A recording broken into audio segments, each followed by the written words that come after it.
ಹರೇ ಕೃಷ್ಣ. ಓಂ ಅಜ್ಞಾನತಿಮಿರಾಂಧಸ್ಯ ಜ್ಞಾನಾಂಜನಶಲಾಕಯ ಚಕ್ಷುರುನ್ಮಿಲಿತಂ ಯೇನ ತಸ್ಮೈ ಶ್ರೀ ಗುರವೇ ನಮಃ. ನಮ ಓಂ ವಿಷ್ಣುಪಾದಾಯ ಕೃಷ್ಣಪ್ರೇಷ್ಠಾಯ ಭೂತಲೆ ಶ್ರೀಮತೆ ಭಕ್ತಿ ವೇದಾಂತ ಸ್ವಾಮಿನಿತಿ ನಾಮಿನೇ. ನಮಸ್ತೆ ಸಾರಸ್ವತೆ ದೇವೇ ಗೌರವಾಣಿ ಪ್ರಚಾರಿಣೆ ನಿರ್ವಿಶೇಷ ಶೂನ್ಯವಾದಿ ಪಾಶ್ಚಾತ್ಯ ದೇಶಧಾರಿಣೆ. ಜೈ ಶ್ರೀ ಕೃಷ್ಣ ಚೈತನ್ಯ ಪ್ರಭು ನಿತ್ಯಾನಂದ ಶ್ರೀ ಅದ್ವೈತ ಗದಾಧರ ಶ್ರೀವಾಸಾದಿ ಗೌರ ಭಕ್ತವೃಂದ. ಹರೇ ಕೃಷ್ಣ ಕೃಷ್ಣ ಕೃಷ್ಣ ಹರೇ ಹರೇ, ಹರೇ ರಾಮ ರಾಮ ರಾಮ ಹರೇ ಹರೇ. ಹರೇ ಕೃಷ್ಣ. ಇವತ್ತಿನ ಈಶೋಪನಿಷತ್ ಕ್ಲಾಸಿಗೆ ಎಲ್ರಿಗೂ ಸ್ವಾಗತ. ಹಿಂದಿನ ಕ್ಲಾಸಲ್ಲಿ ನಾವು ಎಲ್ಲ ಮಂತ್ರ 10 ತನಕ ಒಂದು ಸಲ ರೀಕ್ಯಾಪ್ ಮಾಡಿದ್ವಿ. ಇವತ್ತು ಈಶೋಪನಿಷತ್ ಮಂತ್ರ 11 ಪಾರ್ಟ್ 1 ಶೇರ್ ಮಾಡ್ತೀನಿ ಸ್ಕ್ರೀನು. ಒಂದ್ಸಲ ಕಾಣಿಸ್ತಾ ಇದ್ರೆ ಹೇಳಿ. ಓಕೆ, ದಯವಿಟ್ಟು ರಿಪೀಟ್ ಮಾಡಿ. ವಿದ್ಯಾಂ ಚ ಯಸ್,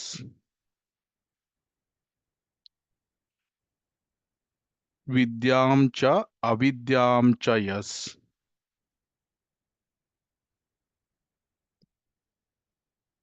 ಕೇಳಿಸ್ತಾ ಇದೆಯಾ? ರಿಪೀಟ್ ಮಾಡಿ ಸಾಧ್ಯ ಆದ್ರೆ. ವಿದ್ಯಾಂ ಚ ಅವಿದ್ಯಾಂ ಚ ಯಸ್. ವಿದ್ಯಾಂ ಚ ವಿದ್ಯಾಂ ಚ ಯಸ್ ತದ್ವೇದೋಭ್ಯಂ ಸಹ. ಯಸ್ತದ್ವೇದೋಭಯಂ ಸಹ. ಅವಿದ್ಯಯಾ ಮೃತ್ಯುಂ ತೀರ್ತ್ವಾ. ಅವಿದ್ಯಯಾ ಮೃತ್ಯುಂ ತೀರ್ತ್ವಾ. ವಿದ್ಯಯಾಮೃತಂ ಅಶ್ನುತೆ. ವಿದ್ಯಯಾಮೃತಮಶ್ನುತೆ. ಅನುವಾದ ಓದ್ತೀರಾ ಯಾರಾದ್ರೂ? ನಾನು ಓದ್ಲ ಪ್ರಭು? ಹಾ ಮಾತಾಜಿ. ಅನುವಾದ. ಯಾವನು ಅವಿದ್ಯೆ ಹಾಗೂ ದಿವ್ಯ ಜ್ಞಾನಗಳನ್ನು ಒಟ್ಟಿಗೆ ಅರಿಯುತ್ತಾನೋ ಅವನು ಮತ್ತೆ ಮತ್ತೆ ಜನನ ಮರಣಗಳಾಗುವುದನ್ನು ಮೀರಿ ಪೂರ್ಣ ಅಮೃತತ್ವವನ್ನು ಅನುಭವಿಸುತ್ತಾನೆ. ಹರೇ ಕೃಷ್ಣ. ಭಾವಾರ್ಥ ಫಸ್ಟ್ ಫೇರ್ ಓದಿ ಮಾತಾಜಿ. ಭೌತ ಜಗತ್ತು ಸೃಷ್ಟಿಯಾದಾಗಿನಿಂದ ಪ್ರತಿಯೊಬ್ಬರೂ ನಿತ್ಯ ಜೀವನವನ್ನು ಪಡೆಯಲು ಪ್ರಯತ್ನಿಸುತ್ತಿದ್ದಾರೆ. ಆದರೆ ಪ್ರಕೃತಿ ನಿಯಮ ಎಷ್ಟು ಕ್ರೂರವಾಗಿದೆ ಎಂದರೆ ಮೃತ್ಯುವಿನ ಪಾಶದಿಂದ ಬಿಡಿಸಿಕೊಳ್ಳಲು ಯಾರಿಗೂ ಸಾಧ್ಯವಿಲ್ಲ. ಯಾರೂ ಸಾಯಲು ಇಷ್ಟಪಡುವುದಿಲ್ಲವೆಂಬುದು ಸತ್ಯವಾದ ಮಾತು. ಯಾರೂ ವೃದ್ಧರಾಗಲು ಅಥವಾ ಕಾಯಿಲೆ ಬೀಳಲು ಇಷ್ಟಪಡುವುದಿಲ್ಲ. ಆದರೆ ಪ್ರಕೃತಿ ನಿಯಮವು ಯಾರಿಗೂ ಸಾವು, ಮುಪ್ಪು ಅಥವಾ ಕಾಯಿಲೆಯಿಂದ ಮುಕ್ತಿಯನ್ನು ಕೊಡುವುದಿಲ್ಲ. ಭೌತ ಜ್ಞಾನದ ಪ್ರಗತಿಯಿಂದಲೂ ಈ ಸಮಸ್ಯೆಯನ್ನು ಪರಿಹರಿಸಲು ಆಗಿಲ್ಲ. ಭೌತ ವಿಜ್ಞಾನವು ಸಾವನ್ನು ತ್ವರಿತಗೊಳಿಸಲು ಪರಮಾಣು ಬಾಂಬನ್ನು ಕಂಡುಹಿಡಿಯಬಹುದು. ಆದರೆ ಅದು ರೋಗ, ಮುಪ್ಪು ಮತ್ತು ಸಾವುಗಳ ಕ್ರೂರ ಮುಷ್ಟಿಯಿಂದ ರಕ್ಷಣೆ ಒದಗಿಸಲಾರದು. ಹರೇ ಕೃಷ್ಣ ಪ್ರಭು. ಹರೇ ಕೃಷ್ಣ ಮಾತಾಜಿ. ಸೊ 9, 10 ಮತ್ತೆ 11ನೇ ಶ್ಲೋಕ ಪ್ರಮುಖವಾಗಿ ಬೇರೆ ಬೇರೆ ರೀತಿಯಲ್ಲಿ ಅಥವಾ ಬೇರೆ ಬೇರೆ ಆಂಗಲ್ಗಳಲ್ಲಿ ಅವಿದ್ಯೆ ಮತ್ತು ವಿದ್ಯೆಯನ್ನು ವಿವರಿಸ್ತದೆ. 9ನೇ ಶ್ಲೋಕದಲ್ಲಿ ನಾವು ಯಾವುದು ಅವಿದ್ಯೆ ಅಂತ ನೋಡಿದ್ವಿ. ಯಾರು ಮ್ಯಾಟರ್ ಅಂದ್ರೆ ಜಡವಸ್ತು ಮತ್ತೆ ಆತ್ಮ, ಸ್ಪಿರಿಟ್, ಇದರ ಬಗ್ಗೆ ವ್ಯತ್ಯಾಸವನ್ನು ನೋಡ್ಲಿಕ್ಕೆ ಆಗುದಿಲ್ಲ ಅವರಿಗೆ. ಅವರು ಆಕ್ಚುಲಿ ಅವಿದ್ಯೆಯನ್ನು ಹೊಂದಿದ್ದಾರೆ ಅಂತ ನೋಡಿದ್ವಿ. ಆಮೇಲೆ ಜ್ಞಾನ ಇರುವವರು ಯಾರೋ, ಇದು ಭೌತಿಕ ಜ್ಞಾನ ಅಂದ್ರೆ ಭೌತಿಕ ವಸ್ತುಗಳ ಜ್ಞಾನ. ಉದಾಹರಣೆಗೆ ನೂತನ ಶಿಕ್ಷಣ, ಮೆಡಿಕಲ್ ಸೈನ್ಸ್ ಇರ್ಬೋದು, ಅಥವಾ ನ್ಯೂಕ್ಲಿಯರ್ ಟೆಕ್ನಾಲಜಿ, ಅಥವಾ ನಮ್ದು ಇಂಜಿನಿಯರಿಂಗ್, ಬೇರೆ ಬೇರೆ ಮೆಕ್ಯಾನಿಕಲ್ ಇಂಜಿನಿಯರಿಂಗ್ ಅಥವಾ ಏರೋನಾಟಿಕ್ಸ್ ಇಂಜಿನಿಯರಿಂಗ್, ಇಂತಹ ಜ್ಞಾನವನ್ನು ಜ್ಞಾನ ಅಂತ ಕರೆದ್ರು. ಆದ್ರೆ ಮಂತ್ರ 10ರಲ್ಲಿ ಏನು ವಿವರಿಸಲಾಗಿತ್ತು? ಆ, ಈ ಭೌತಿಕ ಜ್ಞಾನ ಏನಿದೆ, ಅದನ್ನು ಅವಿದ್ಯೆ ಅಂತ ಕರೆದ್ರು. ಆಮೇಲೆ ಜ್ಞಾನದ ಸಂಸ್ಕೃತಿ, ಜ್ಞಾನದ ಸಂಸ್ಕೃತಿಯಲ್ಲಿ 13ನೇ ಅಧ್ಯಾಯದ 8ನೇ ಶ್ಲೋಕ ಅಲ್ವಾ, 8ನೇ ಶ್ಲೋಕ ಇರಬೇಕು. ಸೊ ಆ ಶ್ಲೋಕದ ಪ್ರಕಾರ ಜ್ಞಾನದ ಸಂಸ್ಕೃತಿ, ಇದನ್ನು ವಿದ್ಯೆ ಅಂತ ಕರೆದ್ರು. ಜ್ಞಾನದ ಸಂಸ್ಕೃತಿ ಯಾವುದು? ವಿದ್ಯೆ. ಜ್ಞಾನದ ಸಂಸ್ಕೃತಿ ಒಬ್ಬನು ಹಿರಿಯರ ಜೊತೆ ಸಭ್ಯನಾಗಿ ಗೌರವವನ್ನು ಕೊಟ್ಟು ಅವನು ಗೌರವವನ್ನು ಕೊಡುವುದನ್ನು ಕಲಿಬೇಕು. ಕಾಯೇನ ವಾಚ ಮನಸ ಬೇರೆಯವರಿಗೆ ತೊಂದರೆಗಳನ್ನು ಕೊಡಬಾರದು, ಅಥವಾ ನಾವು ಏನನ್ನು ಹೇಳ್ತೇವೆ ಅದ್ರ ಪ್ರಕಾರ ಮಾಡಬೇಕು. ಹೆಂಡತಿ ಮಕ್ಕಳು ಮನೆಗಳಿಗೆ ಅಗತ್ಯಕ್ಕಿಂತ ಹೆಚ್ಚು ಅಟ್ಯಾಚ್ಮೆಂಟ್ ಅಂದ್ರೆ ಈ ಮೋಹವನ್ನು ಹೊಂದಿರಬಾರ್ದು. ಆಮೇಲೆ ಮನಸ್ಸಿನಿಂದ ಉಂಟಾದ ಆಸೆ ನಿರಾಸೆಗಳ ಬಗ್ಗೆ ಅವನು ಖಿನ್ನತೆಯನ್ನು ಹೊಂದಿರಬಾರ್ದು, ಮತ್ತೆ ತುಂಬಾ ಅತೀವ ಸಂತೋಷತೆಯನ್ನು ಹೊಂದಿರಬಾರ್ದು, ತುಂಬಾ ದುಃಖಿಸಬಾರ್ದು, ತುಂಬಾ ಸುಖವನ್ನು ಹೊಂದಿರಬಾರ್ದು. ಭಗವಂತನ ಬಗ್ಗೆ ಸೇವೆಗಳನ್ನು ಮಾಡಬೇಕು. ಆಮೇಲೆ ನಮಗೆ ಪ್ರಾಮಾಣಿಕ ಶಾಸ್ತ್ರ ಇದೆ, ಅದನ್ನು ಶ್ರುತಿ ಅಂತ ಹೇಳ್ತಾರೆ. ಈ ಶ್ರುತಿಗಳಲ್ಲಿ ಬೇರೆ ಬೇರೆ ಪ್ರಿನ್ಸಿಪಲ್ಸ್ಗಳು ಅಂದ್ರೆ ತತ್ವಗಳನ್ನು ಹೇಳಿದ್ದಾರೆ, ಅದರ ಬಗ್ಗೆ ನಿಷ್ಠೆಯನ್ನು ಇಟ್ಕೊಳ್ಬೇಕು. ಆಮೇಲೆ ಅದಕ್ಕಿಂತ ಪ್ರಮುಖವಾದ ವಿಷಯ ನಾವು ಏನ್ ನೋಡಿದ್ವಿ, ಸದ್ಗುರುಗಳಿಗೆ ಅಂದ್ರೆ ಆಧ್ಯಾತ್ಮಿಕ ಗುರುಗಳಿಗೆ ನಾವು ಶರಣಾಗಿ ಫಸ್ಟ್ ಪ್ರಪ್ರಥಮವಾಗಿ ಅವರನ್ನು ಹುಡುಕ್ಬೇಕು. ಆಮೇಲೆ ಅವರಿಗೆ ಅವರ ಆಶ್ರಯವನ್ನು ಪಡಿಬೇಕು. ಆಮೇಲೆ ಅವರಿಗೆ ಸೇವೆಯನ್ನು ಮಾಡಿ ಅವರಿಂದ ಆಧ್ಯಾತ್ಮಿಕ ಜ್ಞಾನವನ್ನು ಗುರು ಪರಂಪರೆಯಲ್ಲಿ ನಾವು ಪಡಿಬೇಕು. ಅದನ್ನು ನೋಡಿದ್ವಿ. ಆಮೇಲೆ ನಿಯಂತ್ರಕ ತತ್ವಗಳನ್ನು ನಾವು ಪಾಲನೆ ಮಾಡಬೇಕು. ಮತ್ತೆ ಆಧ್ಯಾತ್ಮಿಕ ಸಂಸ್ಕೃತಿ ಇದು ಈ ಅಂದ್ರೆ ನಾವು ಅಭಕ್ತರ ಜೊತೆ ಜಾಸ್ತಿ ಮಿಂಗಲ್ ಆಗಲ್ಲ. ಸೊ ಇಂಥ ವಿಷಯಗಳನ್ನು ನಾವು ನೋಡಿದ್ವಿ. ಈ 11ನೇ ಶ್ಲೋಕದಲ್ಲಿ ಆಕ್ಚುಲಿ ಈ PPT ನೋಡ್ತಾ ಇದ್ವಿ, ಇದರಲ್ಲಿ ಏನು ವಿವರಿಸಲಾಗಿದೆ, ಪ್ರಮುಖವಾಗಿ ವಿದ್ಯೆಯ ಸಂಸ್ಕೃತಿಯನ್ನು ನಾವು ಅಭ್ಯಾಸ ಮಾಡಿದಾಗ ನಮಗೆ ಏನು ಬರ್ತದೆ, ಏನು ಅದರ ರಿಸಲ್ಟ್ಸ್ ಏನು. ಆಕ್ಚುಲಿ ಇದರಲ್ಲಿ ಅವಿದ್ಯೆ ಅಂದ್ರೆ ಈ ಭೌತಿಕ ಲೋಕದ ಯಾವುದೇ ವಿಷಯ, ಅದನ್ನು ಅವಿದ್ಯೆ ಅಂತ ಹೇಳಿದ್ದಾರೆ. ಆಮೇಲೆ ಸುಪ್ರೀಂ ಪರ್ಸನಾಲಿಟಿ ಆಫ್ ಗಾಡೆಡ್, ದೇವೋತ್ತಮ ಪರಮ ಪುರುಷ, ಅವನಿಗೆ ಸಂಬಂಧಿಸಿದ ಜ್ಞಾನವನ್ನು ಮಾತ್ರ ವಿದ್ಯೆ ಅಂತ ಹೇಳಿದ್ದಾರೆ. ಆವಾಗ ಏನಾಗ್ತದೆ, ಭೌತಿಕ ಲೋಕದಲ್ಲಿ ಪ್ರಮುಖವಾದ ಪ್ರಾಬ್ಲಮ್ಸ್ಗಳು ಇದೆ. ಭೌತಿಕ ಲೋಕದಲ್ಲಿ ಇರುವಂತಹ ಪ್ರಮುಖವಾದ ಪ್ರಾಬ್ಲಮ್ ಯಾವುದು?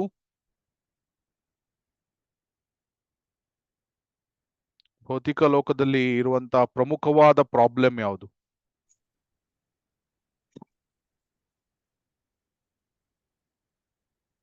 ನಾಲ್ಕು ಪ್ರಾಬ್ಲಮ್ಗಳು ಇದೆ. ಎಲ್ರು ಜನ್ಮ ಮೃತ್ಯು ಜರ ವ್ಯಾಧಿ.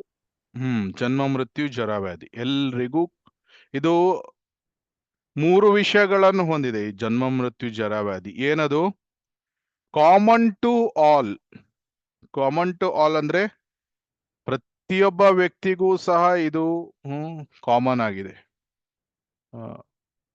ಪ್ರತಿಯೊಬ್ಬನೂ ಸಾಯ್ತಾನೆ, ಎಲ್ರಿಗೂ ರೋಗ ಬಂದೇ ಬರುತ್ತೆ, ಎಲ್ರಿಗೂ ಓಲ್ಡ್ ಆಗ್ಬೇಕು, ಮುದುಕರಾಗ್ಲೇಬೇಕು. ಆಮೇಲೆ ಭಗವದ್ಗೀತೆಯಲ್ಲಿ ಹೇಳಿದಾಗ ಏನು, ಹುಟ್ಟಿದವನು ಸಾಯಲೇಬೇಕು, ಆಮೇಲೆ ಸತ್ತವನು ಮತ್ತೆ ಹುಟ್ಟಿ ಬರಲೇಬೇಕು.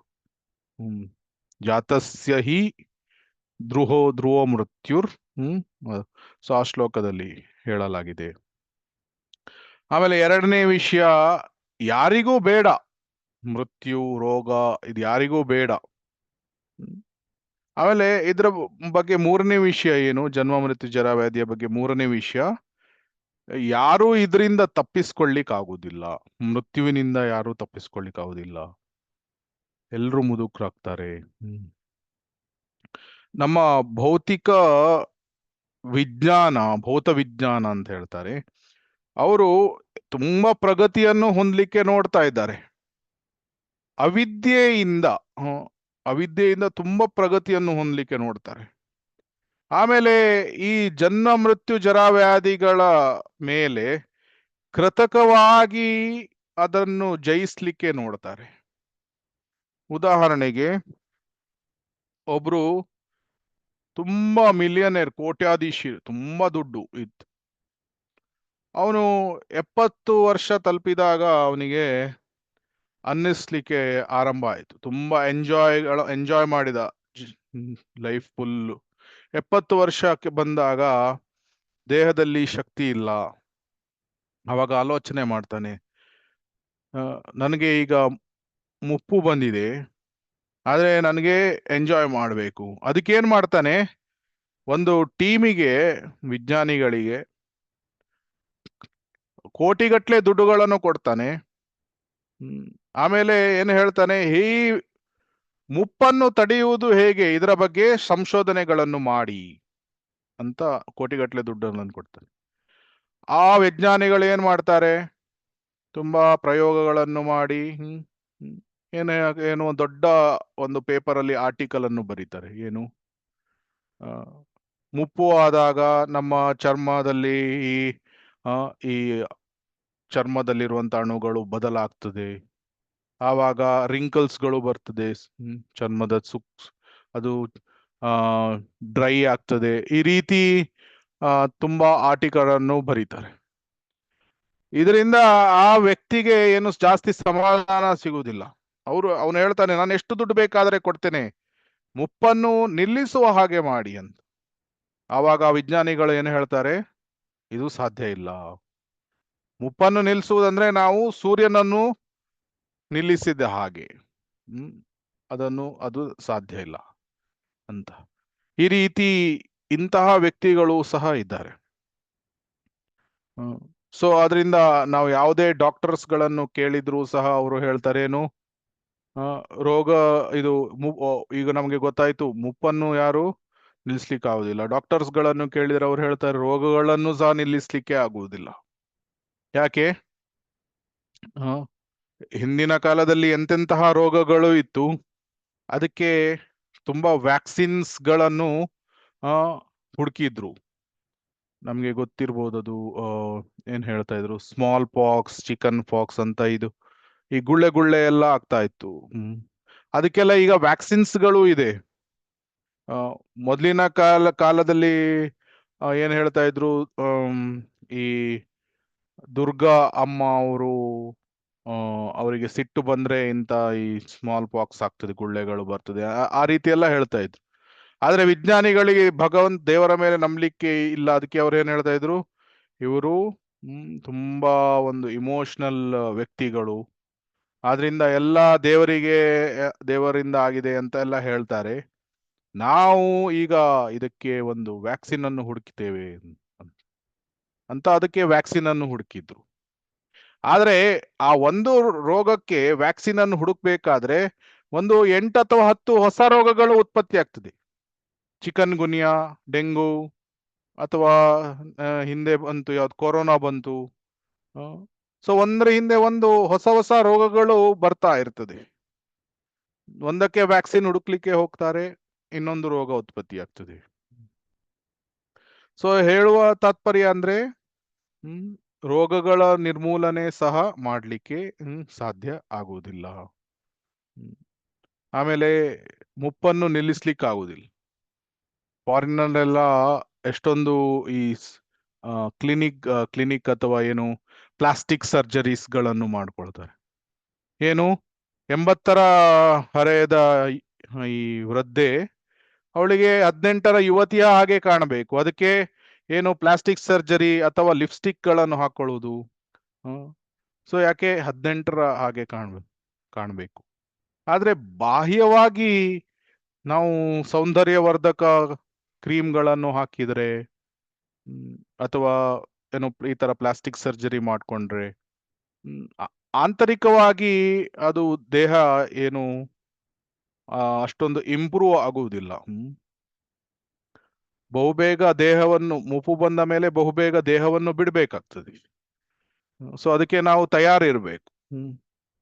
ಸೊ ಅದರಿಂದ ಮುಪ್ಪನ್ನು ದೂರ ಮಾಡ್ಲಿಕ್ಕೆ ಆಗುದಿಲ್ಲ ಬಾಹ್ಯವಾಗಿ ಕೃತಕ ವಿಧಾನಗಳಿಂದ.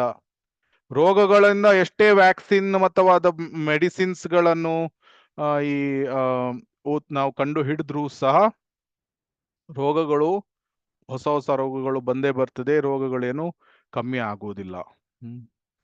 ಆಮೇಲೆ ಯಾರಿಗಾದ್ರೂ ಮೃತ್ಯುವಿಂದ ಜಯಿಸ್ಲಿಕ್ಕೆ ಆಗ್ತದಾ? ಇಲ್ಲ. ಸೊ ಅಲ್ಲಿ ಪ್ರಭುಪಾದ್ರು ಒಂದು ಸುಂದರವಾದ ಉದಾಹರಣೆ ಕೊಡ್ತಾರೆ. ಏನು, ಒಬ್ಬ ವ್ಯಕ್ತಿ ಅವನಿಗೆ ಏನು ಮೃತ್ಯುವಿನ ಸಮಯ ಬಂದಾಗ ಕೇಳ್ತಾನೆ, ಕಡೇ ಪಕ್ಷ ನಾನೆಷ್ಟು ದುಡ್ಡು ಕೊಡ್ಲಿಕ್ಕೂ ತಯಾರಿದ್ದೇನೆ, ನನಗೆ ಕಡೇ ಪಕ್ಷ 4 ವರ್ಷ ಆದ್ರೂ ಬದುಕಲು ಹಾಗೆ ಮಾಡಿ ಅಂತ. ಅದಕ್ಕೆ ಆ ಡಾಕ್ಟರ್ ಏನ್ ಹೇಳ್ತಾರೆ, 4 ವರ್ಷ ಅಲ್ಲ, 4 ದಿನ ಹೆಚ್ಚು ಮಾಡ್ಲಿಕ್ಕೂ ಸಹ ನಮ್ಮ ಕೈಯಲ್ಲಿ ಏನು ಇಲ್ಲ, ಅದು ಭಗವಂತನ ಇಚ್ಛೆ. ಸೊ ಅದರಿಂದ ನಾವೇನು ಮಾಡ್ಲಿಕ್ಕೆ ಆಗುದಿಲ್ಲ ಅಂತ ಹೇಳ್ತಾರೆ. ಸೊ ಆವಾಗ ಅವನಿಗೆ ತುಂಬಾ ಬೇಜಾರಾಗ್ತದೆ. ಅಂದ್ರೆ ನನ್ನ ಪ್ರಾಪರ್ಟಿಯನ್ನು ಯಾರ್ಯಾರ ಹೆಸರು ಬರಿಬೇಕು, ಅದೆಲ್ಲ ಆ ರೀತಿಯ ಪ್ಲಾನ್ಸ್ಗಳು. ಆಮೇಲೆ ನಮ್ಗೆ ಎಷ್ಟೊಂದು ಇನ್ಶೂರೆನ್ಸ್ ಕಂಪನಿಗಳು ಇದೆ. ಇನ್ಶೂರೆನ್ಸ್ ಕಂಪನಿಗಳು ಹೇಳ್ತದೇನು, ನೀವು ಇನ್ಶೂರೆನ್ಸ್ಗಳನ್ನು ತೆಗೆದುಕೊಳ್ಳಿ, ಯಾಕಂದ್ರೆ ನೀವು ದೇಹವನ್ನು ಬಿಟ್ರೆ ನಿಮ್ಮ ಫ್ಯಾಮಿಲಿ ಮೆಂಬರ್ಸ್ಗಳು ತುಂಬಾ ಸಫರ್ ಆಗ್ತಾರೆ. ಅವರಿಗೆ ನೀವು ಸತ್ರೆ ನಿಮ್ಮ ಫ್ಯಾಮಿಲಿ ಮೆಂಬರ್ಸ್ಗಳಿಗೆ 1 ಕೋಟಿ ದುಡ್ಡು ಕೊಡ್ತೇವೆ, 2 ಕೋಟಿ ದುಡ್ಡು ಕೊಡ್ತೇವೆ, ಅದಕ್ಕೆ ಇನ್ಶೂರೆನ್ಸ್ಗಳಿಗೆ ದೊಡ್ಡ ದೊಡ್ಡ ಪ್ರೀಮಿಯಮ್ಸ್ಗಳನ್ನು ತುಂಬಿ ಅಂತ ಈ ರೀತಿ ಅಡ್ವರ್ಟೈಸ್ಗಳನ್ನು ಮಾಡ್ತಾರೆ. ಸೊ ವೃದ್ಧಾಪ್ಯದ ಕಾರಣ ಇರುವುದರಿಂದ ಈ ಸೌಂದರ್ಯವರ್ಧಕ ಇದು ಏನದು ಕೈಗಾರಿಕೆಗಳು ಅದು ಜಾಸ್ತಿ ಬೆಳೀತದೆ. ಆಮೇಲೆ ಈ ಮೃತ್ಯುವಿನ ಸಮಸ್ಯೆ ಇರುವುದರಿಂದ ಇನ್ಶೂರೆನ್ಸ್ ಕಂಪನಿಗಳು ಒಳ್ಳೆ ದುಡ್ಡು ಮಾಡ್ತಾರೆ. ಸೊ ಈ ರೀತಿ ಎಲ್ಲ ಪ್ರಾಬ್ಲಮ್ಸ್, ಈ 4 ಪ್ರಾಬ್ಲಮ್ಸ್ಗಳನ್ನು ನಾವು ಸಾಲ್ವ್ ಮಾಡ್ಲಿಕ್ಕೆ ನೋಡ್ತೇವೆ. ಬರ್ತ್ ಸಹ ಒಂದು ಪ್ರಾಬ್ಲಮ್, ಡೆತ್ ಸಹ ಒಂದು ಪ್ರಾಬ್ಲಮ್. ಆದ್ರೆ ಈ ಪ್ರಾಬ್ಲಮ್ಗಳನ್ನು ನಾವು ಕೃತಕವಾಗಿ ನಾವು ಅದನ್ನು ದೂರ ಮಾಡಲಿಕ್ಕೆ ಆಗುವುದಿಲ್ಲ. ಆದ್ರೆ ಅವಿದ್ಯೆಯ ಕಾರಣದಿಂದ ಈ ವ್ಯಕ್ತಿಗಳು ಈ ರೀತಿ ಆಕ್ಟ್ ಮಾಡ್ತಾರೆ. ಅದಕ್ಕೆ ನಮ್ಮ ಶಾಸ್ತ್ರದಲ್ಲಿ ತುಂಬಾ ಒಂದು ಒಳ್ಳೆಯ ಉದಾಹರಣೆ ಇದೆ. ಯಾವುದು? ಮೃತ್ಯುವನ್ನು ಜಯಿಸ್ಲಿಕ್ಕೆ ಹೋದವನು ಯಾರು? ಸಂಪೂರ್ಣ ಮೃತ್ಯುವನ್ನೇ ಜಯಿಸ್ಲಿಕ್ಕೆ ಹೋದ ಯಾರು? ಹಿರಣ್ಯಕಶಿಪು. ಹಿರಣ್ಯಕಶಿಪು. ಸೊ ಮುಂದಿನ ಪ್ಯಾರ ಓದಿ, 2 ಮತ್ತೆ 3ನೇ ಪ್ಯಾರ.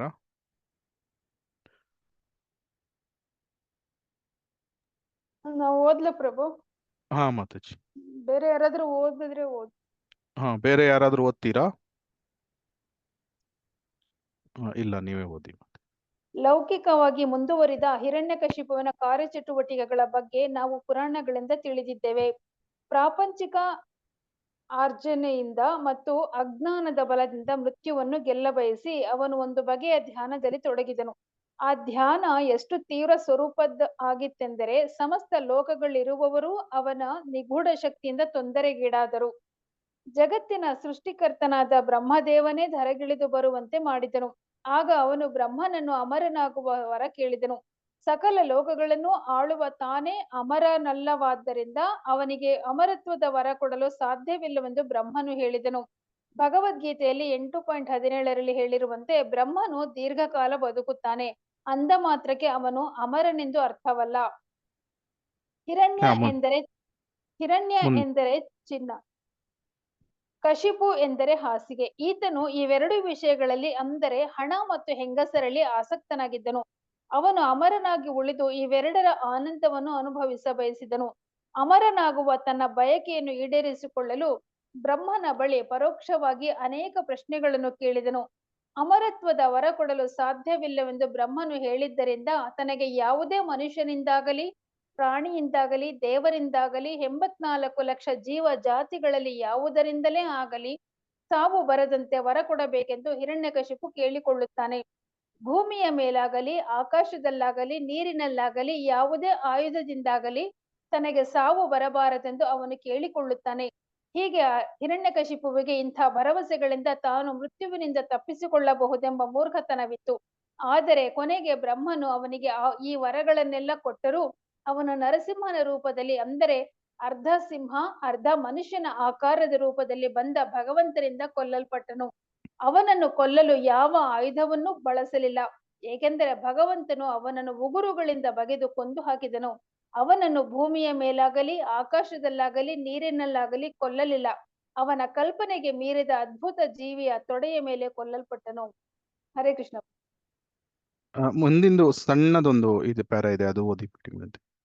ವಿಷಯ ಇಷ್ಟೇ, ಭೋಗವಾದಿಗಳಲ್ಲೆಲ್ಲ ಮಹಾಶಕ್ತಿಶಾಲಿಯಾದ ಹಿರಣ್ಯಕಶಿಪುವೇ ತನ್ನ ನಾನಾ ಊಟಗಳಿಂದ ಅಮರನಾಗಲು ಸಾಧ್ಯವಾಗಲಿಲ್ಲ. ಕ್ಷಣ ಕ್ಷಣಕ್ಕೂ ತಮ್ಮ ಯೋಜನೆಗಳೆಲ್ಲ ತಲೆಕೆಳಗಾಗುತ್ತಿರುವ ಇಂದಿನ ಪುಟಾಣಿ ಹಿರಣ್ಯಕಶಿಪುಗಳಿಂದ ಏನು ಮಾಡಲು ಸಾಧ್ಯ? ಸಾವನ್ನು ಓದಿಬಿಡಿ ಅದು. ಸಾವನ್ನು ಗೆಲ್ಲುವಂತಹ ಏಕಮುಖವಾದ ಪ್ರಯತ್ನಗಳನ್ನು ಮಾಡಬಾರದೆಂದು ಈಶೋಪನಿಷತ್ ಹೇಳುತ್ತದೆ. ಪ್ರತಿಯೊಬ್ಬರೂ ಬದುಕಲು ತುಂಬಾ ಕಷ್ಟಪಡುತ್ತಿದ್ದಾರೆ. ಆದರೆ ಪ್ರಕೃತಿ ನಿಯಮ ಎಷ್ಟು ಕ್ರೂರವಾಗಿದೆ ಎಂದರೆ ಅದು ಯಾರನ್ನೂ ಬಿಡುವುದಿಲ್ಲ. ಶಾಶ್ವತವಾದ ಜೀವನವನ್ನು ಪಡೆಯಬೇಕಾದರೆ ಭಗವದ್ಧಾಮಕ್ಕೆ ಹೋಗಲು ಸಿದ್ಧವಾಗಿರಬೇಕು. ಹಾ. ಸೊ ಹಿರಣ್ಯಕಶಿಪು ಯಾವ ಯಾವ ವರಗಳನ್ನು ಕೇಳಿದ ಬ್ರಹ್ಮದೇವರ ಹತ್ರ ಹೋಗಿ? ಭೂಮಿ 6 ರೀತಿಯ ಕಂಡೀಷನ್ಸ್ ಗಳನ್ನು ಹಾಕ್ತಾನೆ. ಪ್ರಪ್ರಥಮವಾಗಿ ಮಂದರಾಚಲ ಪರ್ವತಕ್ಕೆ ಹೋಗಿ ಎಂತಹ ಕಠಿಣ ತಪಸ್ಸನ್ನು ಮಾಡ್ತಾನಂದ್ರೆ ಬ್ರಹ್ಮದೇವರು ಆಶ್ಚರ್ಯ ಪಡ್ತಾರೆ. ಇಂತಹ ಕಠಿಣ ತಪಸ್ಸನ್ನು ಈ ಹಿಂದೆ ಯಾರೂ ಮಾಡಿಲ್ಲ, ಇಂತಹ ತಪಸ್ಸನ್ನು ಮಾಡಿರುವುದನ್ನು ಯಾರೂ ನೋಡಿಲ್ಲ, ಅಂತ ತಪಸ್ಸನ್ನು ಮಾಡಿದ. ಆಮೇಲೆ ಬ್ರಹ್ಮದೇವರು ಪ್ರತ್ಯಕ್ಷ ಆಗ್ತಾರೆ. ಆವಾಗ ಹಿರಣ್ಯಕಶಿಪು ಪ್ರಪ್ರಥಮವಾಗಿ ಏನು ಕೇಳ್ತಾನೆ? ಅವಿದ್ಯೆ ಇದೆ ಅವನಿಗೆ, ತುಂಬಾ ಅವಿದ್ಯೆ. ಪ್ರಪ್ರಥಮವಾಗಿ ಹಿರಣ್ಯಾಕ್ಷ ಅವನು ದೇಹವನ್ನು ಬಿಟ್ಟಾಗ, ವರಾಹದೇವರು ಹಿರಣ್ಯಾಕ್ಷನನ್ನು ಕೊಂದಾಗ ಆತ್ಮದ ಬಗ್ಗೆ ರಿಲೇಟಿವ್ಸ್ ಗಳ ಹತ್ರ ಮಾತಾಡ್ತಾನೆ. ಎಲ್ಲವೂ ಅಶಾಶ್ವತ, ಈ ರೀತಿ ಮಾತನಾಡ್ತಾನೆ. ಆ ರೀತಿ ಮಾತನಾಡಿ ಮಂದರಾಚಲಕ್ಕೆ ಬಂದು ಈ ಅತೀವವಾದ ಕಠೋರ ತಪಸ್ಸನ್ನು ಮಾಡಿ ಬ್ರಹ್ಮದೇವರು ಪ್ರತ್ಯಕ್ಷ ಆದಾಗ ಅಜ್ಞಾನದಿಂದ ಕೇಳ್ತಾನೆ, ಏನು? ನಾನು ಅಮರನಾಗ್ಬೇಕು ಅಂತ. ಸೊ ಅಮರನಾಗ್ಬೇಕು ಅಂದಾಗ ಬ್ರಹ್ಮದೇವರು ಏನು ಹೇಳ್ತಾರೆ? ನಾನೇ ಅಮರನಲ್ಲ. 8.17 ಭಗವದ್ಗೀತೆಯಲ್ಲಿ ಏನು ಹೇಳ್ತಾರೆ? ಸಹಸ್ರಯುಗ ಪರ್ಯಂತಂ, ಅಂದ್ರೆ 1000 ದಿವ್ಯ ಯುಗಗಳು ಈ ಬ್ರಹ್ಮದೇವನ ಒಂದು ದಿನ, ಆಮೇಲೆ ಅಷ್ಟೇ ಅವನ ರಾತ್ರಿ. ಸೊ ಆ ರೀತಿ ಎಷ್ಟೊಂದು ಬ್ರಹ್ಮದೇವನ ಆಯಸ್ಸು ನೋಡಿ ತುಂಬಾ ದೊಡ್ಡದಿದೆ. ಆದ್ರೆ ಬ್ರಹ್ಮದೇವರು ಹೇಳ್ತಾರೆ, ನಾನು ಕೂಡ ಅಮರನಲ್ಲ, ಯಾಕಂದ್ರೆ ನಾನು ಸೃಷ್ಟಿಯನ್ನು ಮಾಡಿರಬಹುದು, ಆದ್ರೆ ನಾನು ಸಹ ದೇಹವನ್ನು ಬಿಡಬೇಕಾಗ್ತದೆ. ಆದ್ರಿಂದ ಆ ಒಂದು ವರವನ್ನು ನಾನು ನಿನಗೆ ಕೊಡ್ಲಿಕ್ಕೆ ಸಾಧ್ಯ ಇಲ್ಲ ಅಂತ ಬ್ರಹ್ಮದೇವರು ಹೇಳ್ತಾರೆ. ಆವಾಗ ಹಿರಣ್ಯಕಶಿಪು ಯಾವ ವರವನ್ನು ಕೇಳ್ತಾನೆ? ಪ್ರಪ್ರಥಮವಾಗಿ ನನ್ಗೆ ಹೇಳ್ತಾನೆ, ನಿನ್ನದೇ ಕೈಯಿಂದ ಸೃಷ್ಟಿಯಾದಂತಹ ಯಾವುದೇ ಜೀವ ಜಂತುಗಳು ಅಥವಾ ಮನುಷ್ಯರು, ಪ್ರಾಣಿಗಳು ನನ್ನನ್ನು ಕೊಲ್ಲಬಾರದು ಅಂತ ಫಸ್ಟ್ ಕೇಳ್ತಾನೆ. ಆಮೇಲೆ ಎರಡನೆಯದು, ಭೂಮಿಯ ಮೇಲಾಗ್ಲಿ ಆಕಾಶದ ಮೇಲಾಗ್ಲಿ ಕೊಲ್ಲಬಾರದು, ಒಳಗೂ ಕೊಲ್ಲಬಾರ್ದು ಹೊರಗೂ ಕೊಲ್ಲಬಾರ್ದು. ಯಾವುದು? ಮನೆಯ ಹೊರಗೂ ಹೊರಗೂ. ಆಮೇಲೆ ಯಾವುದೇ ಅಸ್ತ್ರ ಇರ್ಲಿ ಶಸ್ತ್ರ ಇರ್ಲಿ ಅದರಿಂದ ಕೊಲ್ಲಬಾರ್ದು. ಈ ರೀತಿ ವರವನ್ನು ಕೇಳಿ ಅವನು ತಾನು ಇಂಡೈರೆಕ್ಟ್ಲಿ ಅಂದ್ರೆ ಬೇರೆ ದಾರಿ, ಇಂಡೈರೆಕ್ಟ್ ವೇ ಇಂದ ನಾನು ಅಮರನಾಗ್ಬೋದು ಅಂತ ಈ ರೀತಿ ಆಲೋಚನೆ ಮಾಡ್ತಾನೆ. ಆದ್ರೆ ಆ ಬ್ರಹ್ಮದೇವರು ವರವನ್ನು ಕೊಡ್ತಾರೆ, ಆದ್ರೆ ಭಗವಂತ ಕೃಷ್ಣನನ್ನು ನಾವು ಮೋಸ ಮಾಡ್ಲಿಕ್ಕೆ ಆಗುವುದಿಲ್ಲ. ಸೊ ಅದಕ್ಕಾಗಿ ಭಗವಂತ ನರಸಿಂಹನ ರೂಪದಲ್ಲಿ ಬಂದು, ಅಂದ್ರೆ ಅರ್ಧ ಸಿಂಹ ಅರ್ಧ ಮನುಷ್ಯನ ಆಕಾರದಲ್ಲಿ ಬಂದು ಹಿರಣ್ಯಕಶಿಪುವನ್ನು ಕೊಲ್ತಾರೆ. ಸೊ ಅದಕ್ಕೆ ಯಾವುದೇ ಎಲ್ಲಾ ಕಂಡೀಷನ್ ಅನ್ನು ಸಹ ಅವರು ಸರಿಯಾಗಿ ಪಾಲನೆ ಮಾಡಿ, ಬ್ರಹ್ಮದೇವರು ಕೊಟ್ಟಂತಹದ್ದು ಅದರ ಪ್ರಕಾರ ಹಿರಣ್ಯಕಶಿಪುವನ್ನು ಕೊಲ್ತಾರೆ. ಸೊ ಇಲ್ಲಿ ಹೇಳುವ ತಾತ್ಪರ್ಯ ಅಂದ್ರೆ ಹಿರಣ್ಯಕಶಿಪು ಅವಿದ್ಯೆಯನ್ನು ಹೊಂದಿದ್ದ, ಅಂದ್ರೆ ಅಜ್ಞಾನವನ್ನು ಹೊಂದಿದ್ದ, ಅಂದ್ರೆ ಭಗವಂತನ ಬಗ್ಗೆ ಜ್ಞಾನವನ್ನು ಹೊಂದಿಲ್ಲ.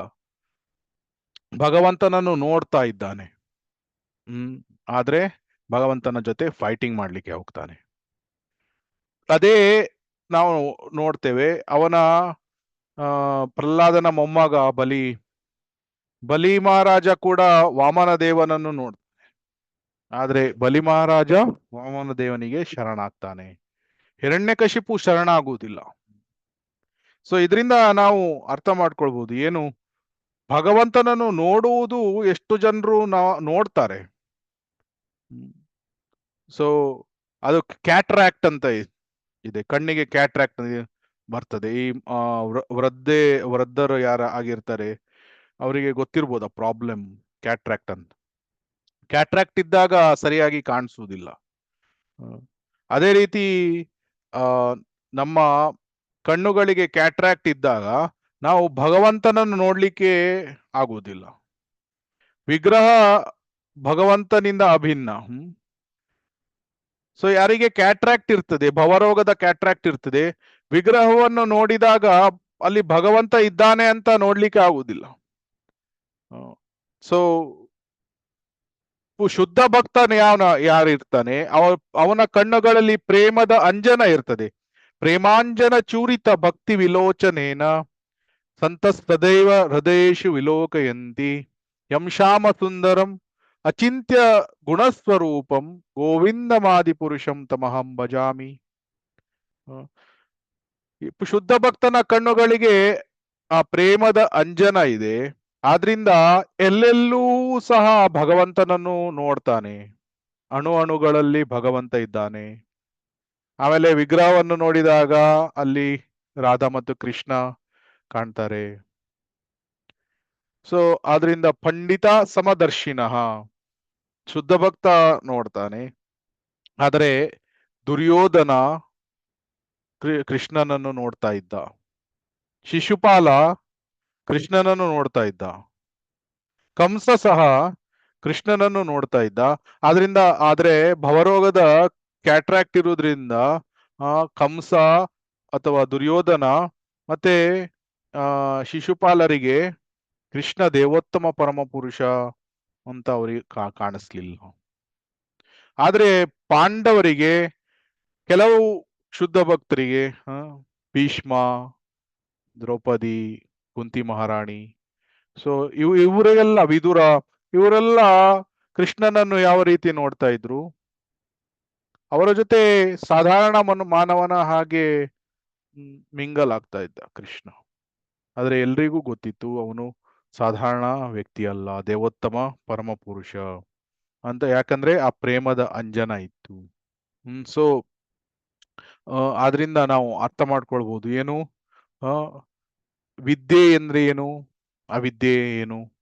ಇಲ್ಲಿ ಹಿರಣ್ಯಕಶಿಪು ನರಸಿಂಹನನ್ನು ನೋಡ್ತಾ ಇದ್ದಾನೆ, ಸ್ವತಃ ಭಗವಂತನನ್ನು ನೋಡ್ತಾ ಇದ್ದಾನೆ.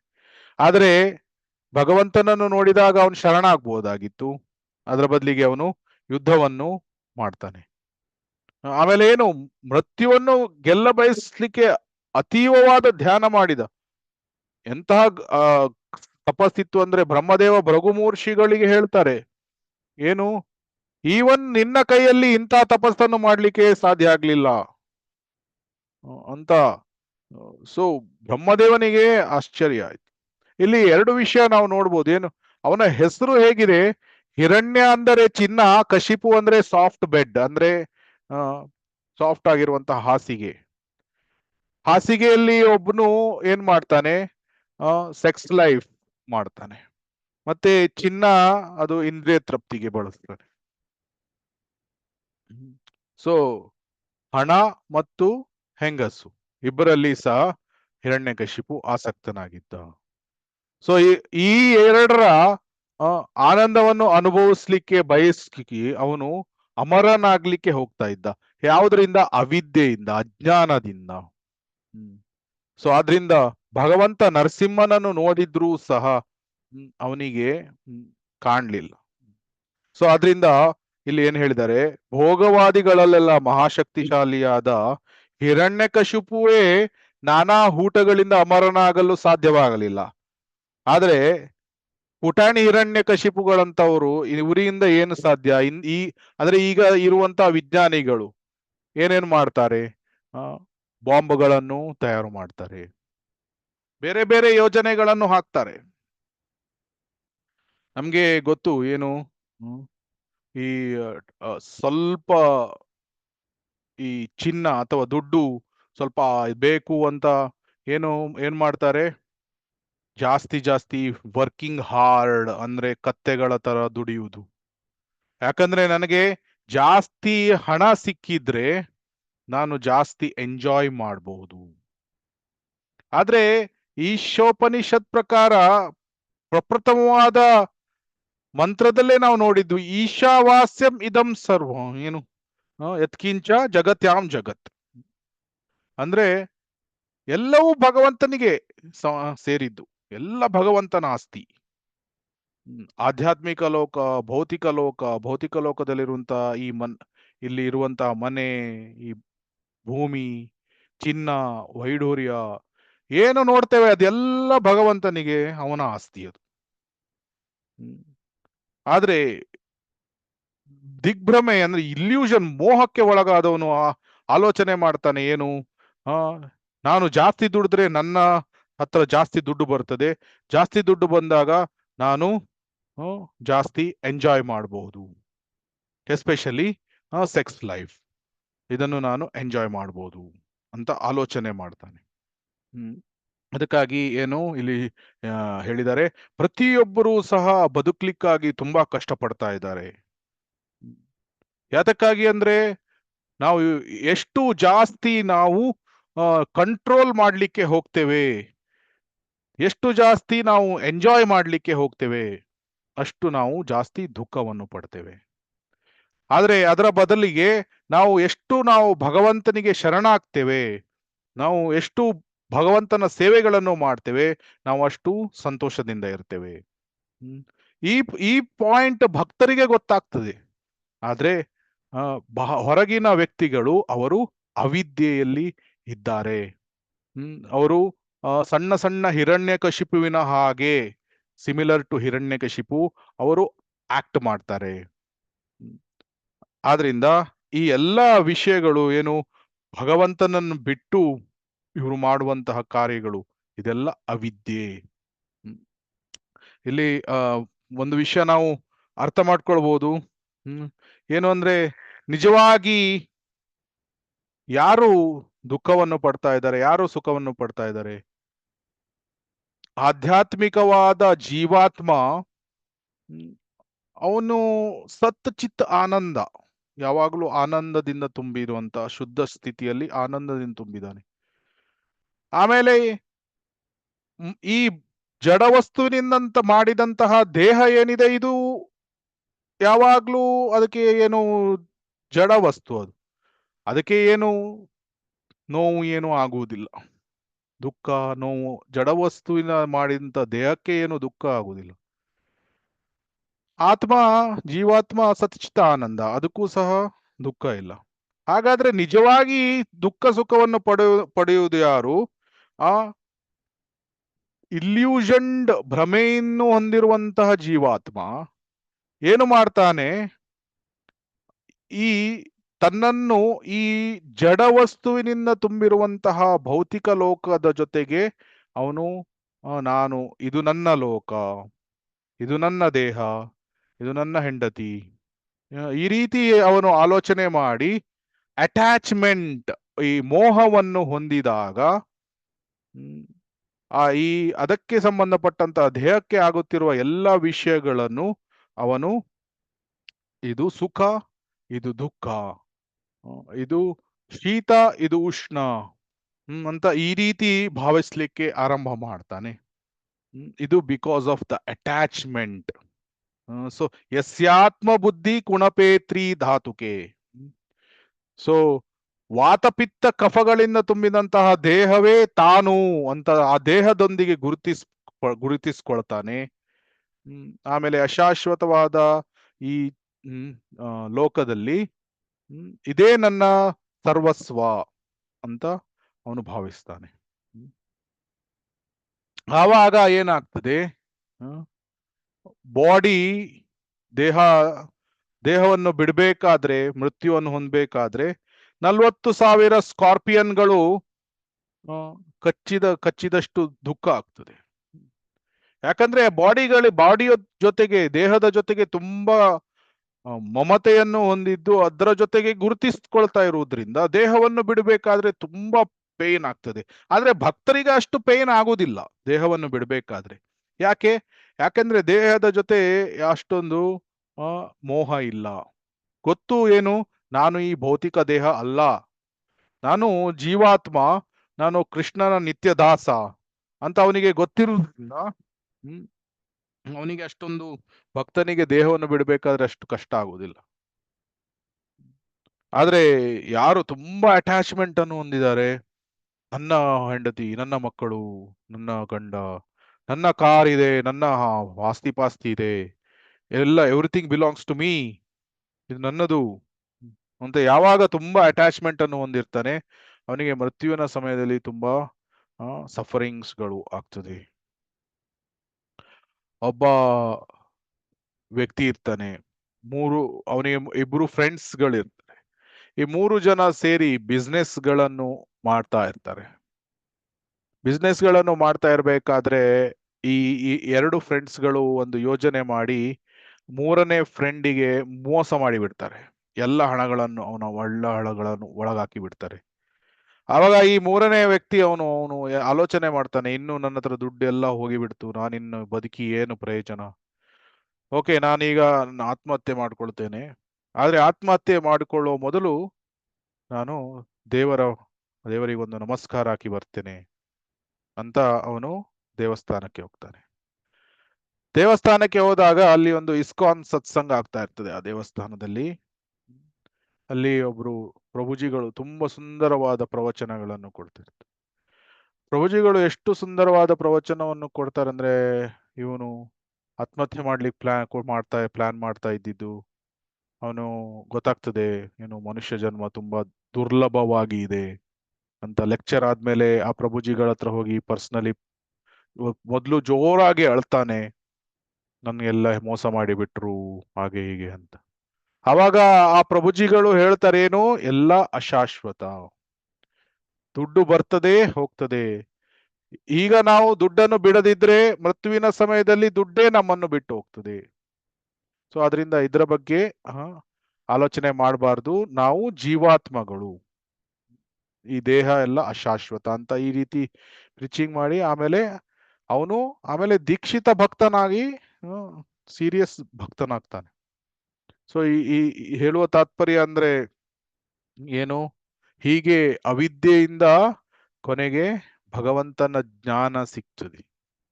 ಸೊ ವಿದ್ಯೇಸಿ. ಸೊ ಈ ರೀತಿ ಇಂತಹ ಎಷ್ಟೊಂದು ಉದಾಹರಣೆಗಳು ಸಹ ಇದೆ. ನಮ್ಗೆ ಈಗ ರೆಂಟೆಡ್ ಹೌಸ್ ಅಲ್ಲಿ ಕೆಲವರು ನಾವು ನಿಲ್ಬಹುದು, ಕೆಲವರು ಓನ್ ಹೌಸ್ಗಳಲ್ಲಿ ನಿಲ್ಬಹುದು. ಈ ರೆಂಟೆಡ್ ಹೌಸ್ ಅಲ್ಲಿ ಇರ್ಬೇಕಾದ್ರೆ, ಬಾಡಿಗೆ ಮನೆಯಲ್ಲಿ ಇರ್ಬೇಕಾದ್ರೆ ಕೆಲವರು ಆಲೋಚನೆ ಮಾಡ್ತೇವೆ, ಏನು, ನಮಗೆ ನಮ್ಮದೇ ಆದ ಮನೆ ಬೇಕು, ಯಾಕೆಂದ್ರೆ ಅದು ಪರ್ಮನೆಂಟ್ ಅಂತ ಹೇಳ್ತಾರೆ, ಪರ್ಮನೆಂಟ್ ಮನೆ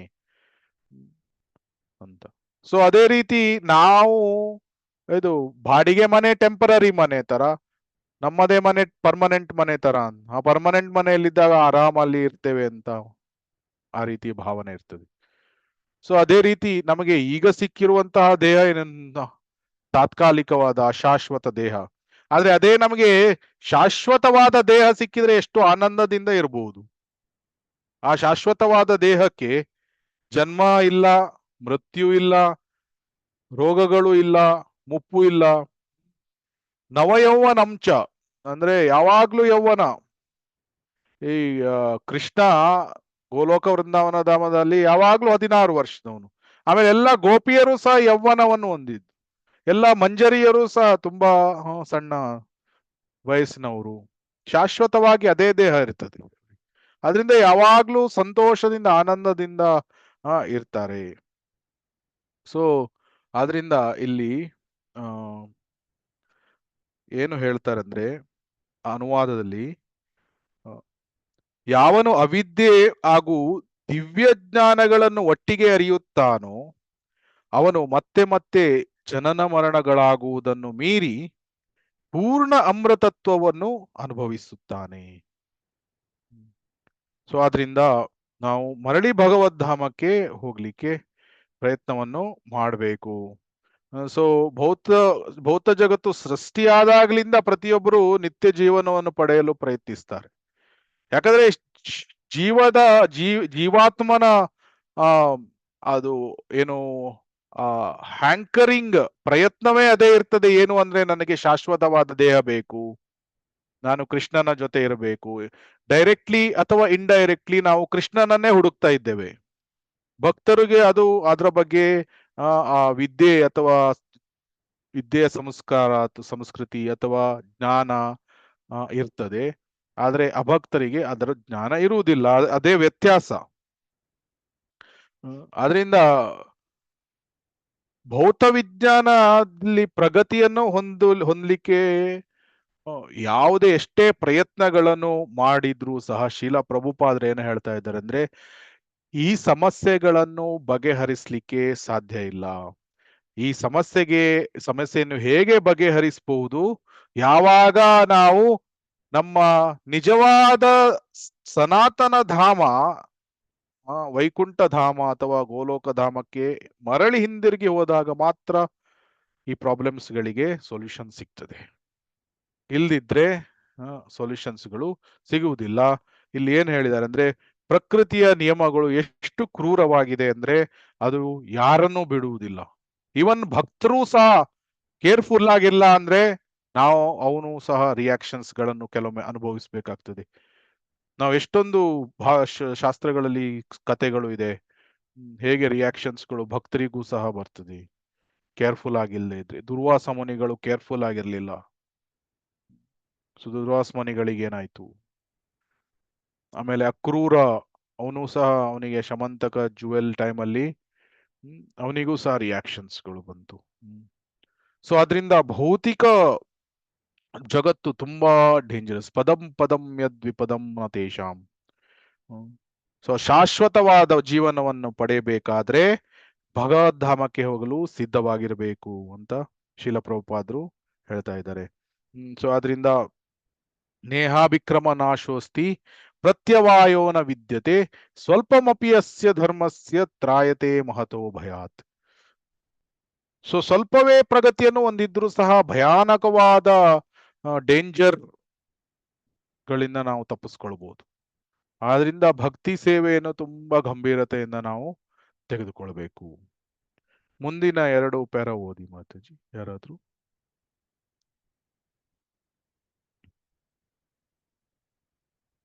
ಭಗವದ್ಧಾಮಕ್ಕೆ ಮರಳುವುದೇ ಬೇರೆ ವಿದ್ಯೆ. ಆ ಪ್ಯಾರಾ ನಾವು ಓದ್ಲ ಪ್ರಭು. ಮಾತಾಜಿ. ಭಗವದ್ಧಾಮಕ್ಕೆ ಮರಳುವುದೇ ಬೇರೆ ವಿದ್ಯೆ. ಅದನ್ನು ಉಪನಿಷತ್ತುಗಳು, ವೇದಾಂತ ಸೂತ್ರ, ಭಗವದ್ಗೀತೆ, ಶ್ರೀಮದ್ ಭಾಗವತ ಮೊದಲಾದವುಗಳಿಂದ ಕಲಿಯಬೇಕು.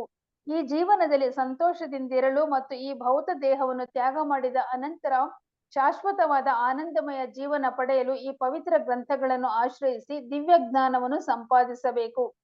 ಬದ್ಧ ಜೀವಿಯು ದೇವರೊಂದಿಗೆ ತನ್ನ ನಿತ್ಯ ಸಂಬಂಧವಿದೆ ಎಂಬುದನ್ನು ಮರೆತಿದ್ದಾನೆ ಮತ್ತು ತನ್ನ ಜನ್ಮಸ್ಥಳವೇ ಸರ್ವಸ್ವ ಎಂದು ಒಪ್ಪಿಕೊಂಡಿದ್ದಾನೆ.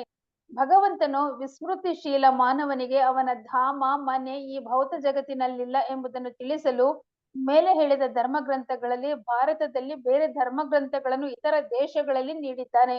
ಜೀವಿಯು ಆಧ್ಯಾತ್ಮಿಕ ಸ್ವರೂಪಿ. ಅವನು ತನ್ನ ಆಧ್ಯಾತ್ಮಿಕ ಧಾಮಕ್ಕೆ ಮರಳುವುದರಿಂದ ಮಾತ್ರ ತೃಪ್ತನಾಗುವನು. ಭಗವದ್ಧಾಮಕ್ಕೆ ಮರಳುವ ಈ ಸಂದೇಶವನ್ನು ಪ್ರಸಾರ ಮಾಡಲು ದೇವೋತ್ತಮ ಪರಮ ಪುರುಷನು ತನ್ನ ನೈಜ ಸೇವಕರನ್ನು ತನ್ನ ಸಾಮ್ರಾಜ್ಯದಿಂದ ಕಳುಹಿಸುವನು. ಕೆಲವು ವೇಳೆ ಭಗವಂತನು ಈ ಕೆಲಸ ಮಾಡಲು ತಾನೇ ಅವತರಿಸುವನು. ಎಲ್ಲ ಜೀವಿಗಳು ಅವನ ಪ್ರೀತಿಯ ಪುತ್ರರೇ ಆದ್ದರಿಂದ, ಅವನ ವಿಭಿನ್ನಾಂಶರೇ ಆದ್ದರಿಂದ, ಈ ಐಹಿಕ ಪರಿಸ್ಥಿತಿಯಲ್ಲಿ ನಾವು ಸತತವಾಗಿ ಅನುಭವಿಸುತ್ತಿರುವ ಕಷ್ಟಗಳನ್ನು ನೋಡಿ ಭಗವಂತನು ನಮಗಿಂತಲೂ ಹೆಚ್ಚು ಮರುಗುತ್ತಾನೆ. ಈ ಐಹಿಕ ಜಗತ್ತಿನ ಕ್ಲೇಶಗಳು ಮೃತ ವಸ್ತುವಿನೊಂದಿಗೆ ಹೊಂದಿಕೊಳ್ಳಲು ಸಾಧ್ಯವಿಲ್ಲ ಎಂಬುದನ್ನು ಪರೋಕ್ಷವಾಗಿ ಎಚ್ಚರಿಸುತ್ತವೆ. ಬುದ್ಧಿವಂತರಾದ ಜೀವಿಗಳು ಈ ಎಚ್ಚರಿಕೆಗಳನ್ನು ಸಾಮಾನ್ಯವಾಗಿ ಗಮನಿಸಿ ವಿದ್ಯೆಯ ಅಥವಾ ದಿವ್ಯ ಜ್ಞಾನದ ಸಂಸ್ಕೃತಿಯಲ್ಲಿ ನಡೆಯುತ್ತಾರೆ. ಮಾನವ ಜನ್ಮವು ಆಧ್ಯಾತ್ಮಿಕ ಜ್ಞಾನದ ಸಂಸ್ಕಾರ ಪಡೆಯಲು ಒಳ್ಳೆಯ ಅವಕಾಶ ಒದಗಿಸುತ್ತದೆ ಮತ್ತು ಈ ಅವಕಾಶದ ಸದುಪಯೋಗ ಪಡಿಸಿಕೊಳ್ಳದ ಮಾನವನನ್ನು ನರಾಧಮ, ಮನುಷ್ಯರಲ್ಲೇ ಅತ್ಯಂತ ಕೀಳಾದವನು ಎಂದು ಕರೆಯುತ್ತಾರೆ. ಹರೇ ಕೃಷ್ಣ. ಹರೇ ಕೃಷ್ಣ. ಧನ್ಯವಾದಗಳು ಮಾತಾಜಿ. ಸೊ ಇಲ್ಲಿ ಒಂದು ವಿಷಯವನ್ನು ಹೇಳ್ತಾರೆ, ಏನು, ಭಗವಂತನೊಂದಿಗೆ ತನ್ನ ನಿತ್ಯ ಸಂಬಂಧವಿದೆ ಎಂಬುದನ್ನು ಬದ್ಧ ಜೀವಿಯು ಮರ್ತಿದ್ದಾನೆ. ಸೊ ಎಲ್ಲ ಪ್ರಾಬ್ಲಮ್ಸ್ಗಳು ಯಾತಕ್ಕಾಗಿ ಆಗ್ತಾ ಇದೆ? ನಾವು ಭಗವಂತನನ್ನು ಮರ್ತು ಬಿಟ್ಟಿದ್ದೇವೆ. ಅಲ್ಲಿದೆ ನಮ್ಮ ಮನೆ, ಇಲ್ಲಿರುವುದು ಸುಮ್ಮನೆ. ಅಂದ್ರೆ ನಿಜವಾದ ನಮ್ಮ ಮನೆ ಯಾವುದು? ಅದು ಆಧ್ಯಾತ್ಮಿಕ ಲೋಕ. ಅದನ್ನು ಮರ್ತಿದ್ದೇವೆ. ಮತ್ತೆ ನಮ್ಮ ಆ ನಿತ್ಯ ಸಂಬಂಧ, ಭಗವಂತನ ನಿತ್ಯ ಸಂಬಂಧ ಏನಿದೆ, ಜೀವೇರ ಸ್ವರೂಪೋಯ್ ಕೃಷ್ಣೇರ ನಿತ್ಯ ದಾಸ ಅನ್ನೋದನ್ನು ಮರ್ತು ಬಿಟ್ಟಿದ್ದೇವೆ. ಆವಾಗ ಇದನ್ನು ಮರೆತಾಗ ಏನಾಗ್ತದೆ? ಐಹಿಕ ಪ್ರಕೃತಿಯ ಅಥವಾ ಭೌತಿಕ ಪ್ರಕೃತಿಯ 3 ಗುಣಗಳು ನಮ್ಮನ್ನು ತನ್ನ ಅಧೀನಕ್ಕೆ ಒಳಪಡಿಸಿಕೊಂಡು ಬೇರೆ ಬೇರೆ ರೀತಿಯ ಪೀಡೆಗಳು ಅಥವಾ ಏನು ಆಧ್ಯಾತ್ಮಿಕ, ಅಧಿಭೌತಿಕ, ಅಧಿದೈವಿಕ ಕ್ಲೇಶಗಳು ಇದನ್ನು ನೀಡ್ತಾ ಇರ್ತದೆ. ನೀಡುವ ಕಾರಣ ಏನು? ಯಾತಕ್ಕಾಗಿ ದುರ್ಗಾದೇವಿ ಈ 3 ಕ್ಲೇಶಗಳನ್ನು ನೀಡಬೇಕು? ಯಾತಕ್ಕಾಗಿ ನೀಡಬೇಕು? ಯಾರು ಹೇಳ್ತೀರಿ? ಪ್ರಶ್ನೆ ಅರ್ಥ ಆಯ್ತಲ್ವಾ? ನಾವು ಇಲ್ಲಿ ನೋಡ್ತೇವೆ ಬೇರೆ ಬೇರೆ ಕ್ಲೇಶಗಳನ್ನು ನಾವು ಅನುಭವಿಸ್ತೇವೆ. ಈಗ ಇಲ್ಲಿ ಲೆಕ್ಚರ್ ಕೊಡ್ಬೇಕಾದ್ರೂ ಸಹ ಮಾಸ್ಕಿಟೋಸ್ಗಳು ಬಂದು ಕಚ್ಚುತ್ತಾ ಇರ್ತದೆ. ಅದನ್ನೆಲ್ಲ ಟಾಲರೇಟ್ ಮಾಡಿ ಲೆಕ್ಚರ್ ಕೊಡ್ಬೇಕು. ಸೊ ಅದು ಅಧಿಭೌತಿಕ ಕ್ಲೇಶಗಳು. ಮಾಸ್ಕಿಟೋಸ್ ಬಂದು ಕಚ್ಚುತ್ತಾ ಇರ್ತದೆ, ಇಲ್ಲಿ ಕೈಗೆ ಕಚ್ಚುತ್ತದೆ, ಕಾಲಿಗೆ ಕಚ್ಚುತ್ತಾ ಇರ್ತದೆ. ಅಧಿಭೌತಿಕ ಕ್ಲೇಶ. ಅದು ಆಧ್ಯಾತ್ಮಿಕ ಕ್ಲೇಶ ನಮ್ಮದೇ ಬಾಡಿಯಿಂದ ಬರ್ತದೆ. ಮನಸ್ಸಿನಲ್ಲಿ ಏನಾದ್ರೂ ಟೆನ್ಷನ್ ಇರ್ಬೋದು, ಈ ರೀತಿ. ಆಮೇಲೆ ಮತ್ತೆ ಅಧಿದೈವಿಕ ಕ್ಲೇಶಗಳು. ಈಗ ಮತ್ತೆ ಮುಂದೆ ಸಮ್ಮರ್ ಬರ್ತದೆ, 42 ಡಿಗ್ರಿ 45 ಡಿಗ್ರಿ ಕೆಲವು ಪ್ರದೇಶಗಳಲ್ಲಿ. ಈ ರೀತಿ ಇಂತಹ ಕ್ಲೇಶಗಳನ್ನು ಯಾಕೆ ದುರ್ಗಾದೇವಿ ಕೊಡ್ತಾಳೆ ಜೀವಾತ್ಮನ ಮೇಲೆ? ಯಾರು ಹೇಳ್ತೀರಿ? ಯಾತಕ್ಕಾಗಿ ಇದೆ ಪ್ರಾಬ್ಲಮ್ಸ್? ಈ ಪ್ರಾಬ್ಲಮ್ಸ್ಗಳು ನಾವು ಈಗ ನಾವು ನೋಡಿದ್ವಿ. ಜನ್ಮ ಮೃತ್ಯು ಜರ ವ್ಯಾಧಿ. ಯಾತಕ್ಕಾಗಿ ನಾವು ಈ ಜನ್ಮ ಮೃತ್ಯು ಜರ ವ್ಯಾಧಿ ಚಕ್ರದಲ್ಲಿ ಹೋಗ್ಬೇಕು? ಹರೇ ಕೃಷ್ಣ ಪ್ರಭುಜಿ. ಹರೇ ಕೃಷ್ಣ. ಅದೇ ಪ್ರಭುಜಿ, ನಮ್ ಟೆಸ್ಟ್ ಮಾಡೋದಕ್ಕೆ ಮತ್ತು ಈ ಪರೀಕ್ಷೆಯಿಂದ ಪಾಸ್ ಆಗಿ ಕೃಷ್ಣ ಹತ್ರ ಹೋಗೋದಿಕ್ಕೆ ನಮ್ಗೆ ಟೆಸ್ಟ್ ಮಾಡ್ತಾಳೆ ದುರ್ಗಾ ಮಾತೆ ಅನ್ಸುತ್ತೆ. ನಮ್ಮನ್ನು ಟೆಸ್ಟ್ ಮಾಡ್ತಾಳೆ. ಸೊ ಟೆಸ್ಟ್ ಮಾಡಿದಾಗ ಏನಾಗುತ್ತೆ ನಮ್ಗೆ? ಭಕ್ತರಿಗೆ ಟೆಸ್ಟ್ ಯಾತಕ್ಕಾಗಿ ಮಾಡ್ತಾಳೆ ಅವಳು? ಅದೇ ಅವಾಗ ರಿಯಲೈಸೇಷನ್ ಆಗ್ಲಿ ಅಂತ. ಬರೀ ದುಃಖವಿದೆ, ಸುಖವಿಲ್ಲ ಅಂತ ಗೊತ್ತಾಗುತ್ತೆ ಪ್ರಭುಜಿ ನಮ್ಗೆ. ಸುಖವಿದೆ ಇಲ್ಲ, ಇದು ದುಃಖವೇ ಇದೆ ಅಂತ ಅರ್ಥ ಆಗ್ತದೆ. ಆದ್ರೆ ಅದಕ್ಕೆ ಮುಖ್ಯ ಇದು ಏನು ಆಕ್ಚುಲಿ ಯಾತಕ್ಕಾಗಿ ನಮ್ಗೆ ಅರಿವಾಗ್ಬೇಕದು? ಹರೇ ಕೃಷ್ಣ ಪ್ರಭುಜಿ, ಅದೇ ನಾವು ನಮಗೆ ಅರಿವು ಬಂದು ಭಗವಂತನಲ್ಲಿ ಸರೆಂಡರ್ ಆಗ್ಲಿ ಅಂತ ಮಾಡ್ತಾರೆ ಹೌದು. ಭಗವಂತನಿಗೆ ಶರಣ ಆಗ್ಬೇಕು ಅಂತ. ಅದು ಶರಣಾಗ್ಬೇಕು. ಯಾಕೆ ಅಂದ್ರೆ ಸಂಬಂಧ ಸಂಬಂಧ ಸಂಬಂಧ ಅಭಿಧೇಯ ಪ್ರಯೋಜನ. ನಾವು ಸಂಬಂಧವನ್ನು ಮರ್ತು ಬಿಟ್ಟಿದ್ದೇವೆ. ನಮ್ಮ ಸಂಬಂಧ ಭಗವಂತನ ಜೊತೆ ಪ್ರತಿಯೊಬ್ಬ ಜೀವಾತ್ಮನಿಗೂ ಒಂದೊಂದು ಸಂಬಂಧ ಇದೆ, ಯುನೀಕ್. ಆ ಜೀವಾತ್ಮಕ್ಕೆ ಮಾತ್ರ ಆ ಸಂಬಂಧ ಇದೆ, ಆ ರೀತಿಯ ಸಂಬಂಧ. ಬೇರೆ ಜೀವಾತ್ಮ ಆ ಸಂಬಂಧವನ್ನು ತೆಗೆದುಕೊಳ್ಳಿಕ್ಕಾಗುವುದಿಲ್ಲ. ಉದಾಹರಣೆಗೆ ಆಧ್ಯಾತ್ಮಿಕ ಲೋಕದಲ್ಲಿ ಒಬ್ನು ನವಿಲಾಗಿರ್ಬಹುದು, ಆಧ್ಯಾತ್ಮಿಕ ಲೋಕದಲ್ಲಿ ಒಬ್ನು ಕೃಷ್ಣನ ಫ್ರೆಂಡ್ ಆಗಿರಬಹುದು. ಸೊ ಫ್ರೆಂಡ್ ಆದವನು ಅವನು ತನ್ನದೇ ಆದ ಯುನೀಕ್ ವೇಯಲ್ಲಿ ಭಗವಂತನ ಸೇವೆಯನ್ನು ಮಾಡ್ತಾ ಇರ್ತಾನೆ.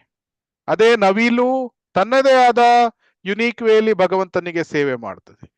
ಅದೇ ದನಗಳು ಸಹ ಇದೆ, ಬೇರೆ ಬೇರೆ ಈ ದುಂಬಿ ಇರಬಹುದು, ಅಥವಾ ಈ ಗೋಪಿಗಳು ಇರಬಹುದು, ಕೃಷ್ಣನ ಬೇರೆ ಬೇರೆ ಅಂಕಲ್, ಚಿಕ್ಕಪ್ಪ, ಚಿಕ್ಕಮ್ಮ, ಎಷ್ಟೊಂದು ಜೀವಾತ್ಮರು ಇದ್ದಾರೆ. ಸೊ ಅವರೆಲ್ಲ ತಮ್ಮದೇ ಆದ ರೀತಿಯಲ್ಲಿ ಭಗವಂತನ ಸೇವೆಯನ್ನು ಮಾಡ್ತಾರೆ. ಯಾಕೆ ಸೇವೆಯನ್ನು ಮಾಡ್ತಾರೆ? ಅವರಿಗೆ ಆ ಸಂಬಂಧದ ಅರಿವು ಆಗಿದೆ. ಸೊ ಅದು ಹೈಯರ್ ಸ್ಟೇಜಸ್ ಅಲ್ಲಿ ನಿತ್ಯ ಸಂಬಂಧದ ಅರಿವಾಗ್ತದೆ. ಆ ಸಂಬಂಧವನ್ನು ಮರುಸ್ಥಾಪನೆ ಮಾಡ್ಲಿಕ್ಕಾಗಿಯೇ ನಾವು ಎಲ್ಲ ಸೇವೆಗಳನ್ನು ಮಾಡ್ತೇವೆ. ಯಾಕಂದ್ರೆ ಭಗವಂತನ ಸತತ ಸ್ಮರಣೆಯಿಂದ ಏನಾಗ್ತದೆ, ನಮ್ಗೆ ಗೊತ್ತಾಗ್ತದೆ ನಾವು ಈ ಲೋಕಕ್ಕೆ ಸಂಬಂಧಪಟ್ಟವರಲ್ಲ. ಇದು ಇದು ನನ್ನ ನಿಜವಾದ ಮನೆ ಅಲ್ಲ. ಇಲ್ಲಿ ನಾನು ತಾತ್ಕಾಲಿಕವಾಗಿ ಇದ್ದೇನೆ. ನನ್ನ ನಿಜವಾದ ಮನೆ ಅಲ್ಲಿದೆ, ಇಲ್ಲಿರುವುದು ಸುಮ್ಮನೆ. ಇದರ ನಿಜವಾದ ಅರಿವು ಆಗ್ತದೆ. ಸಂಬಂಧ ಆಗ್ತದೆ. ಫಸ್ಟ್ ಸಂಬಂಧ ಅರ್ಥ ಮಾಡ್ಕೊಳ್ಬೇಕು, ನನಗೆ ಸಂಬಂಧ ಇದೆ ಅಂತ. ಅದರ ಪ್ರಕಾರ ನಡ್ಕೊಳ್ಬೇಕಂದ್ರೆ ಏನು? ಇದು ಅಭಿಧೇಯ ಅಂದ್ರೆ ಆಧ್ಯಾತ್ಮಿಕ ಲೋಕದಲ್ಲಿ ಹೇಗೆ ನಾವು ಭಗವಂತನಿಗೆ ಸೇವೆಗಳನ್ನು ಸಲ್ಲಿಸಬೇಕು ಶುದ್ಧ ರೀತಿಯಲ್ಲಿ, ಅದರದ್ದು ಟ್ರೈನಿಂಗ್ ಗಳನ್ನು ನಾವಿಲ್ಲಿ ಪಡೆಯುವುದು. ಈ ಅಪ್ರೆಂಟಿಸ್ಶಿಪ್ ಅಂತ ಇರ್ತಾರೆ. ಅಪ್ರೆಂಟಿಸ್ಶಿಪ್ ಅಂದ್ರೆ ಯಾರಾದ್ರೂ ತರಬೇತಿ ಕೊಡ್ತಾರೆ. ಅವರು ಟ್ರೈನರ್ಸ್ ಬಂದು ಈ ರೀತಿ, ಈಗ ಮೆಕ್ಯಾನಿಕಲ್ ಆದ್ರೆ ಲೇತ್ಗಳನ್ನು ಹೀಗೆ ಮಾಡ್ಬೇಕು, ಗಳನ್ನು ಹೀಗೆ ಮಾಡ್ಬೇಕು, ಡ್ರಿಲ್ಲಿಂಗ್ ಮಾಡ್ಬೇಕಾದ್ರೆ ಆ ಮೆಷಿನ್ ಅನ್ನು ಇದೇ ರೀತಿ ಹಿಡಿಬೇಕು, ಅದನ್ನೆಲ್ಲ ಹೇಳಿ ಕೊಡ್ತಾರೆ. ಅದನ್ನು ಅಪ್ರೆಂಟಿಸ್ಶಿಪ್ ಟ್ರೈನಿಂಗ್ ಅಂತ ಹೇಳ್ತಾರೆ. ಸೊ ಅದೇ ರೀತಿ ನಾವು ಆಧ್ಯಾತ್ಮಿಕ ಗುರುಗಳ ಅಡಿಯಲ್ಲಿ ಟ್ರೈನಿಂಗ್ ಗಳನ್ನು ತೆಗೆದುಕೊಳ್ತೇವೆ. ಆ ಟ್ರೈನಿಂಗ್ ಯಾತಕ್ಕಾಗಿ ಅಂದ್ರೆ ಪರ್ಫೆಕ್ಟ್ ರೀತಿಯಲ್ಲಿ ಆಧ್ಯಾತ್ಮಿಕ ಲೋಕದಲ್ಲಿ ಹೇಗೆ ಸೇವೆಗಳನ್ನು ಮಾಡುವುದು, ಅದನ್ನು ಇಲ್ಲಿ ಅಭ್ಯಾಸ ಮಾಡುವುದು. ನಾವು ಎಷ್ಟು ಒಳ್ಳೆ ರೀತಿಯಲ್ಲಿ ಅಭ್ಯಾಸ ಮಾಡ್ತೇವೆ, ಅಷ್ಟು ಜಾಸ್ತಿ ಪ್ರಗತಿಯನ್ನು ಹೊಂದುತ್ತೇವೆ, ಅಷ್ಟು ಬಹುಬೇಗ ಭಗವದ್ಧಾಮಕ್ಕೆ ಹೋಗ್ಬಹುದು.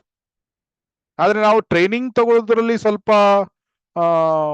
ಹಿಂದೆ ನೋಡಿದ್ರೆ, ಒಬ್ನು ಇಂಜಿನಿಯರಿಂಗ್ ಮಾಡ್ಲಿಕ್ಕೆ 4 ವರ್ಷದಲ್ಲಿ ಮುಗಿಸುವ ಮೊದಲು 8 ವರ್ಷ 10 ವರ್ಷ ತೆಗೆದುಕೊಳ್ತಾನೆ. ಆವಾಗ ಅದು ಭಗವದ್ಧಾಮಕ್ಕೆ ಹೋಗುದು ಡಿಲೇ ಆಗ್ತದೆ.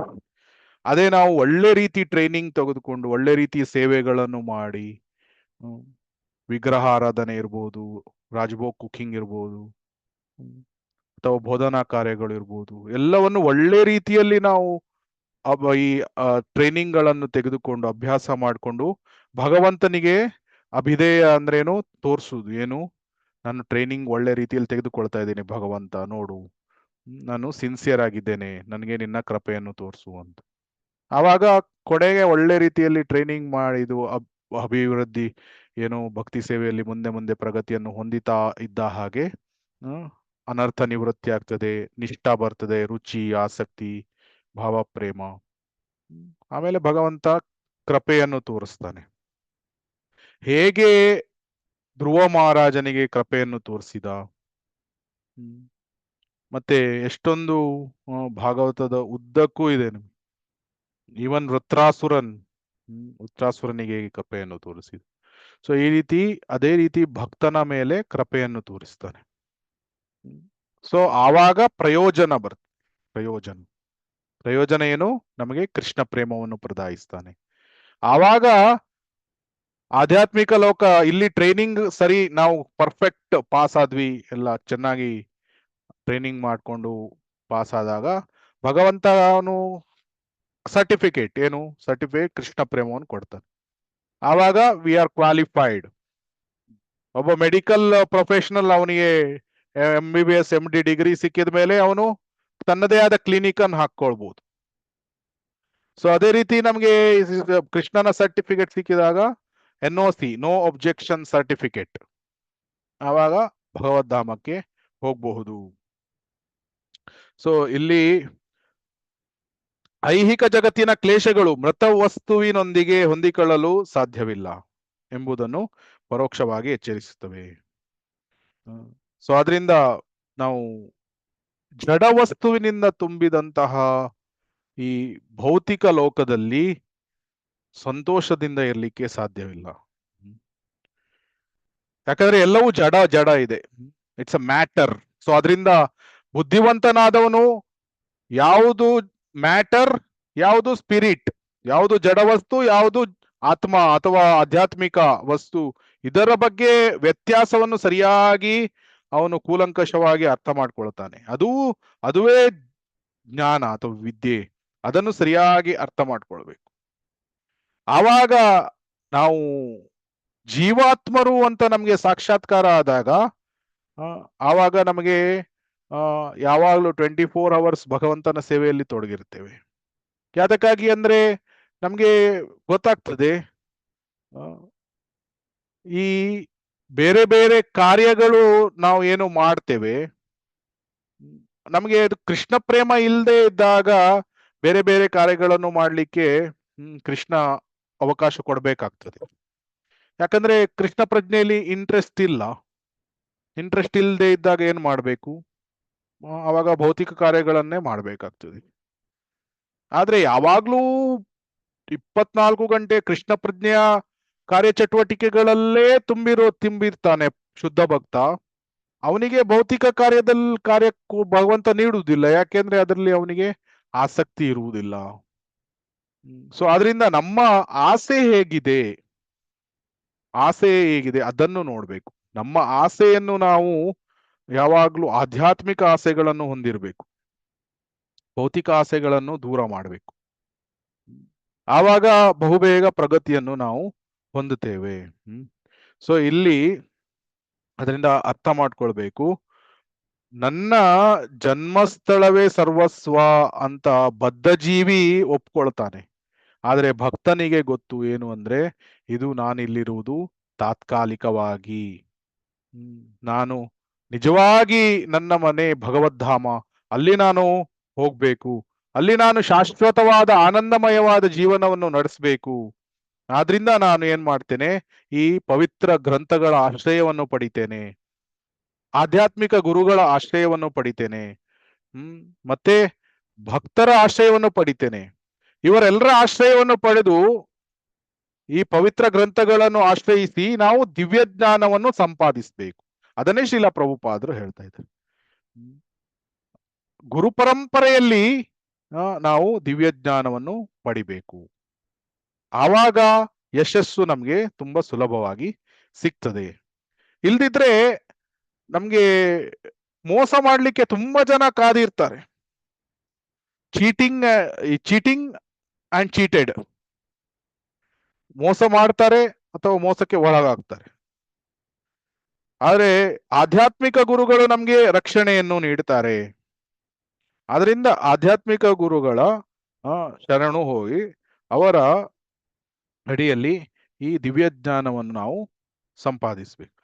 ಆಧ್ಯಾತ್ಮಿಕ ಗುರುಗಳು ನಮ್ಗೆ ನಮ್ಮ ಸಂಬಂಧ, ನಿತ್ಯ ಸಂಬಂಧದ ಬಗ್ಗೆ ಯಾವಾಗ್ಲೂ ನೆನಪಿಸ್ತಾ ಇರ್ತಾರೆ. ನಮ್ಮ ಭಾಗವತ ಕಥೆಯ ಮೂಲಕ, ಕೃಷ್ಣ ಕಥೆಯ ಮೂಲಕ ನಮ್ಗೆ ಯಾವಾಗ್ಲೂ ಆ ಮರೆತು ಹೋದಂತಹ ನಿತ್ಯ ಸಂಬಂಧದ ಬಗ್ಗೆ ಯಾವಾಗ್ಲೂ ನಮ್ಗೆ ನೆನಪು ಮಾಡ್ತಾ ಇರ್ತಾರೆ. ನಮಗೆ ಭಗವಂತನ ಜೊತೆ ನಿತ್ಯ ಸಂಬಂಧ ಇದೆ, ನಾವು ಕೃಷ್ಣನ ದಾಸರು, ನಾವು ಭಗವಂತನ ಸೇವೆಗಳನ್ನು ಮಾಡಬೇಕು, ನಾವು ಭಕ್ತರ ಸೇವೆಗಳನ್ನು ಮಾಡಬೇಕು. ಈ ರೀತಿ ನಿರಂತರವಾಗಿ ನಮ್ಗೆ ನೆನಪು ತರ್ತಾ ಇರ್ತಾರೆ. ಆವಾಗ ನಾವು ನೆನಪು ಬಂದಾಗ ನಾವು ಸೇವೆಗಳನ್ನು ಮಾಡ್ತೇವೆ. ನಾವು ಈ ನಿರಂತರ ಸೇವೆಗಳನ್ನು ಮಾಡಿದಾಗ ನಮಗೆ ಒಂದು ದಿನ ಯಾವ ಬರ್ತದೆ ಏನು ಅಂದ್ರೆ ನಾವು 24 ಗಂಟೆಗಳ ಕಾಲ ಭಗವಂತನ ಸ್ಮರಣೆಯನ್ನು ಮಾಡಬಹುದು. ಆ ಸ್ಟೇಜ್ ಬರ್ತದೆ. ಆವಾಗ ಏನು ನಮ್ಮ ಸ್ವರೂಪ ಕೂಡ ಗೊತ್ತಾಗ್ತದೆ. ಏನು ನಾನು ಆಧ್ಯಾತ್ಮಿಕ ಲೋಕದಲ್ಲಿ ನಾನು ಏನಾಗಿದ್ದೇನೆ, ನನ್ನ ರಿಲೇಶನ್ಶಿಪ್ ಏನು ಭಗವಂತನ ಜೊತೆ, ಅದೆಲ್ಲ ಗೊತ್ತಾಗ್ತದೆ. But that is A very high stage. ಆದ್ರೆ ನಾವು ನಮ್ಮ ಸ್ಟೇಜ್ ಅಲ್ಲಿ ಗಂಭೀರತೆಯಿಂದ ಮತ್ತೆ ಸಿನ್ಸಿಯರ್ ಆಗಿ ಪ್ರಾಮಾಣಿಕತೆಯಿಂದ ಅಭ್ಯಾಸ ಮಾಡಬೇಕು. ಆವಾಗ ನಾವು ಬಹುಬೇಗ ಪ್ರಗತಿಯನ್ನು ಹೊಂದಬಹುದು. Sincere, serious, without ulterior motives. ಪ್ರಾಮಾಣಿಕತೆಯಿಂದ ಅಭ್ಯಾಸ ಮಾಡಬೇಕು, ಗಂಭೀರತೆಯಿಂದ ಅಭ್ಯಾಸ ಮಾಡಬೇಕು, ಮತ್ತೆ ಬೇರೆ ಅಭಿಲಾಷೆಗಳನ್ನು ಹೊಂದಿರಬಾರದು. ಕೃಷ್ಣ ಪ್ರೇಮ ನಮ್ದು ಅಭಿಲಾಷೆ. ಸೊ ಇದು 3 ವಿಷಯವನ್ನು ಮಾಡಿದ್ರೆ ಭಗವಂತ ನಮ್ಗೆ ಶುದ್ಧ ಕೃಷ್ಣ ಪ್ರೇಮವನ್ನು ಪ್ರದಾಯಿಸ್ತಾನೆ. ಅವನ ಕೃಪೆಯಿಂದ ಅದು ಸಾಧ್ಯ ಇದೆ. ಹರೇ ಕೃಷ್ಣ ಕೃಷ್ಣ ಕೃಷ್ಣ ಹರೇ ಹರೇ, ಹರೇ ರಾಮ ರಾಮ ರಾಮ ಹರೇ ಹರೇ. ಸೊ ಇಲ್ಲಿಗೆ ಪಾರ್ಟ್ 1 ಮುಗ್ದಿದೆ. ಇನ್ನೂ ಕೆಲವು ಪ್ಯಾರಾಗ್ರಾಫ್ಗಳು ಇದೆ, ಮುಂದಿನ ಕ್ಲಾಸಲ್ಲಿ ನೋಡೋಣ. ಯಾರಿಗೆ ಏನಾದರೂ ಪ್ರಶ್ನೆಗಳು, ಕಮೆಂಟ್ಸ್, ಕರೆಕ್ಷನ್ಸ್ ಇದೆಯಾ? ಹರೇ ಕೃಷ್ಣ.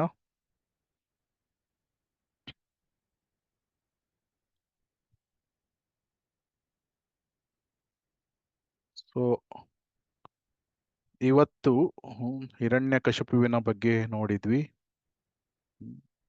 ಆಮೇಲೆ ನಿಜವಾದ ಪ್ರಾಬ್ಲಮ್ಸ್ಗಳು ಯಾವುದು? ಜನ್ಮ, ಮೃತ್ಯು, ಜರ, ವ್ಯಾಧಿ. ಇದು ನಿಜವಾದ ಪ್ರಾಬ್ಲಮ್ಸ್ಗಳು. ಸೊ ಅವಿದ್ಯೆಯಲ್ಲಿ ಇರುವುದರಿಂದ ಪ್ರಾಬ್ಲಮ್ಸ್ಗಳು ನಮಗೆ ಬರ್ತದೆ. ಯಾವಾಗ ಅವಿದ್ಯೆಯಿಂದ ಹೊರಗೆ ಬರ್ತೇವೆ, ನಿಜವಾದ ವಿದ್ಯೆಯನ್ನು ಹೊಂದುತ್ತೇವೆ, ಈ ಪ್ರಾಬ್ಲಮ್ಸ್ಗಳಿಂದ ನಾವು ಮುಕ್ತರಾಗಿ ಭಗವದ್ಧಾಮಕ್ಕೆ ಹೋಗ್ಬೋದು. ಹಿರಣ್ಯಕಶಿಪು ಅವಿದ್ಯೆಯನ್ನು ಹೊಂದಿದ್ದು ಭೌತಿಕ ಲೋಕದಲ್ಲಿ ಎಂಜಾಯ್ ಮಾಡ್ಲಿಕ್ಕೆ ನೋಡ್ತಾ ಇದ್ದ. ಆದ್ರಿಂದ ಭಗವಂತನನ್ನು ನೋಡಿದ್ರೂ ಸಹ ಅವನಿಗೆ ಭಗವಂತ ಕಾಣಲಿಲ್ಲ. ಹರೇ ಕೃಷ್ಣ. ಏನಾದ್ರೂ ಪ್ರಶ್ನೆಗಳು ಇದೆಯಾ? ಇಲ್ಲ ಅಂದ್ರೆ ಕ್ಲಾಸ್ ಅನ್ನು ಕ್ಲೋಸ್ ಮಾಡು. ಅರ್ಥ ಆಗ್ತಾ ಇದೆ ಅಲ್ಲ? ಹರೇ ಕೃಷ್ಣ.